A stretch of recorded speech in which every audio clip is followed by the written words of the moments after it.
RTI stands for Royal Tiger Imports. And Royal Tiger, I was thinking, what can we do? What is Royal Tiger? It's not a Chinese company which imports some Chinese products. No, it's actually a company which does historical imports and actually distributes historical firearms.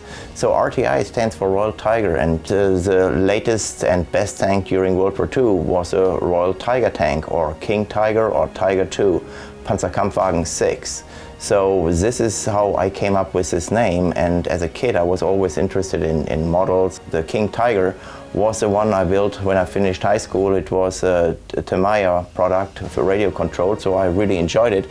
I thought, hey, let's give it the name of Royal Tiger. So it's the tank. That's what basically the company is named of. So it must have been in 2013 or 2014. I was at a SHOT Show in Las Vegas, and we met with some international suppliers, and we basically were shown some pictures of firearms, K98s, MG34s, M1 carbines, and Garands, and so on and so forth. And basically the condition of the guns and the warehousing of these guns, they pointed right to Africa. But I was thinking actually it would be more Northern Africa. Finally, we were able to put the puzzle together at the IDEX show in 2017, where we met some players from the Middle East.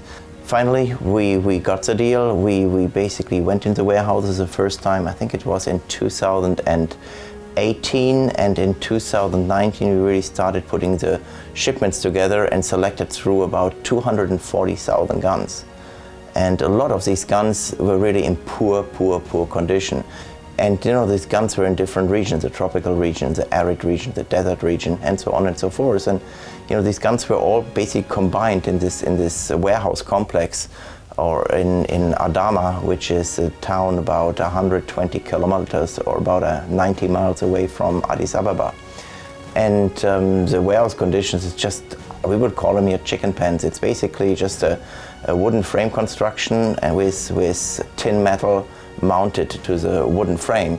And anyway, so you found a lot of mouse poop and bird poop on these guns. But when you go through 240,000 guns, in the end, you get maybe 50,000 guns. That's what we did out of this whole pile.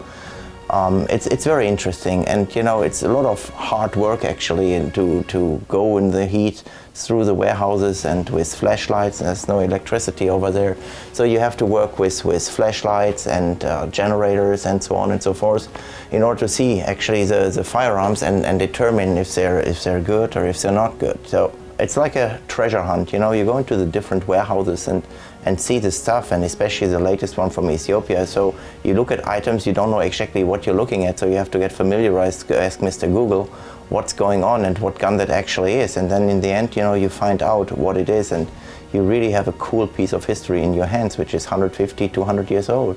I'm traveling now to Africa forth and back for 3 years, and I really enjoy it. It's a treasure hunt, it's a treasure trove, and I love old firearms. I have a passion for them. I have a huge collection myself, and I hope I can give it this gift of historical firearms to the really to the honest collector and shooter who wants to preserve history, because that is our mission, to preserve history for generations to come, especially in these times we live in nowadays.